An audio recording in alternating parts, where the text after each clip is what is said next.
Hey guys, in this video I'll be explaining to you a very old concept that's been talked about for a long time now, but I notice most of Dota players do not fully understand how to abuse this mechanic and why it's so important.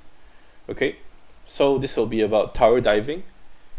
Basically, when we look at a tower has a 700 attack range, which can be indicated by holding down your Alt button, and you'll see this circle around the tower. So the circle is a 700 attack range, and there's another inner circle which is the 500 attack range. So if you don't know what is the 500 attack range, you can simply spawn a wave. Okay, you can spawn a wave, and then you can look at your attack range of the range creep. The attack range of the range creep is 500. Similar to the circle I have around my hero, which I've enabled through console command to show you guys this is 500. Necrophos attack range is also 500. So if I want to know what is 500, we can use our range creep as an indicator. Alright, next, you have to understand how tower prioritizes units. So if there's a unit inside the tower, it's going to come in contact first with that unit and it's gonna hit that unit. Even if you walk inside, it will not change to you. The only way the tower will change to you is if you proceed to draw the tower's aggro by force attacking a hero within the 500 attack range. Doesn't matter which hero. So the hero can be anywhere on the map. Alright, and I attack this hero by attacking the portrait. The tower will still change to me. Okay, now we have no choice but to run. Because if you want to de-aggro, like see if I attack this hero now within 500 aggro range, and I try and de-aggro, it doesn't stop hitting me until 3 seconds is up. After you attack an enemy hero with the attack command, or right click, the aggro will run for 3 seconds on the cooldown. Therefore, knowing how to abuse something like this, okay, let's say I want to harass this hero, right? I'm outside the 500 aggro range and treat this as a unit that's alive under the tower, like a creep, 3 creeps. We'll just attack, and we have 3 seconds to hit this hero before I have to run out again.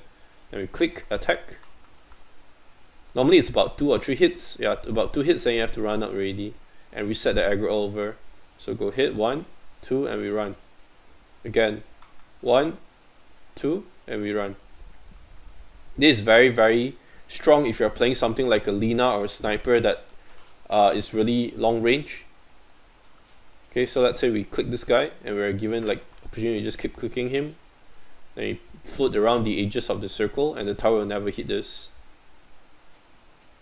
So let me show you guys in a demo lobby better in the normal map instead of this demo lobby in the normal map of 3 lanes to explain it to you guys how normally you'll dive a tower.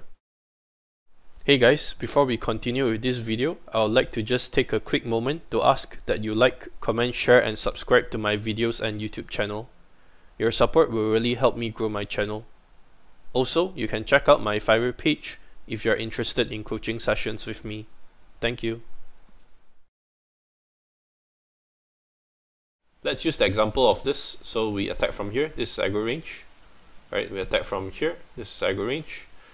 We attack from here, this is also attack aggro range. Now when we want to dive heroes under the enemy tower, you need to click the enemy hero while being outside of aggro range. So whether that's anywhere here, anywhere on the map, as long as you're not within the 500 circle, I mean inside the 500 circle of like here, and you click the enemy hero, the tower will not change to you. Okay, so normally when we dive, it looks something like this. So you attack the hero, we go hit, hit, we walk, and then we click again, hit, hit, walk out of the circle, click again, hit and hit. You can also walk past the circle. As you're walking past, of course, you're going to be throwing spells and all. Spells do not draw tower aggro. So it's always going to be a dance around the circle, inside and outside of 500 aggro range using the 3 second cooldown counter. Okay, so imagine if the wave is pushing up into the enemy hero and you're harassing the enemy hero. In order for you to really break the enemy tower, you actually have to kick the guy out of the lane. by doing something like this. So normally a wave is following him, right, and we'll be following him like this. We spell and we kick him out. So if we are using like a melee hero, let's say Ember, and we are trying to dive this enemy hero, first we are gonna click him while being outside the 500 aggro range, right? So we click him, we open flame guard and we dive, 1 hit, 2 hit. Now we have to run a bit and go in again, click, 1 hit, 2 hit, and run again. So you're always dancing around the 3 second cooldown of the 500 aggro range, right? And normally when you do this, the hero will most likely run past the tower and you will chase him with your spell. If the guy decides to walk into the tower, then you'll have to like walk out, click him a bit, and then walk in again. Okay, this is for our melee hero. So really there's no way that this guy can escape if you are, let's say, level 5 against level 3 or 4, level 6 against level 5, and your health is high compared to him. So if this guy is like, example, half health and you're full health, and you're 6 and he's 5, if you want to really win the lane, you cannot stop here and attack the tower. You have to dive all the way past and kill the guy over here. Okay, let me show you an example where I do this against a student in a demo lobby practice. Okay, so now here using this scenario, I have a wave pushing into him. I'm almost level 2 before him. Okay, now I'm going to be moving into his tower and we see there's a wave moving in. That's the perfect scenario to start setting up a tower dive.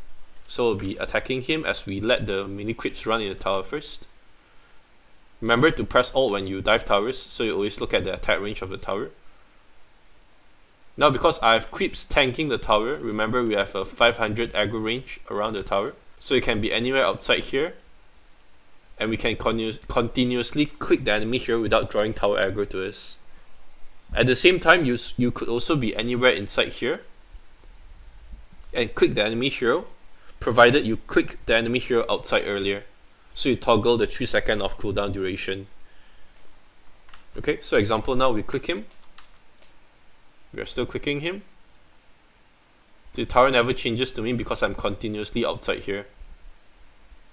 Or even if I started walking in, the tower still wouldn't hit me, provided I activated an aggro from outside here. Right, so 3 seconds is running. That's why you can keep clicking this guy. As long as you have creeps alive under the tower, you can keep clicking the enemy hero.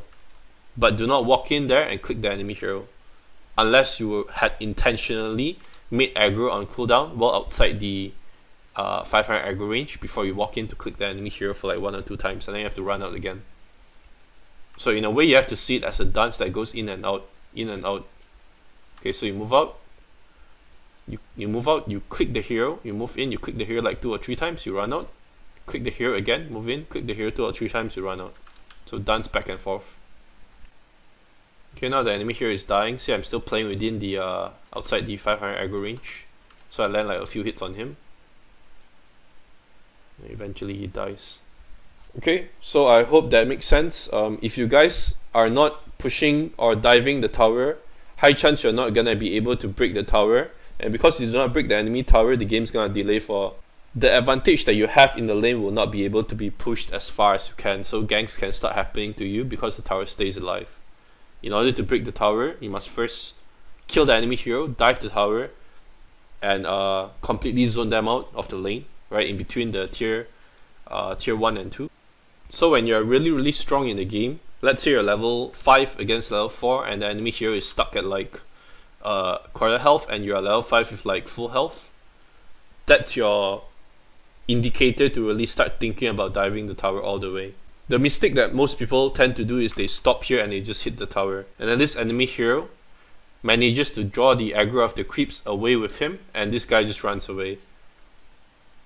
Okay, so when you do this, you can't really break the tower because the enemy hero keeps pushing the wave against you, and he can continuously send regen out and he sustains back up again. Because you guys fail to kill the enemy hero, now they start like throwing ganks to you because the game drags out.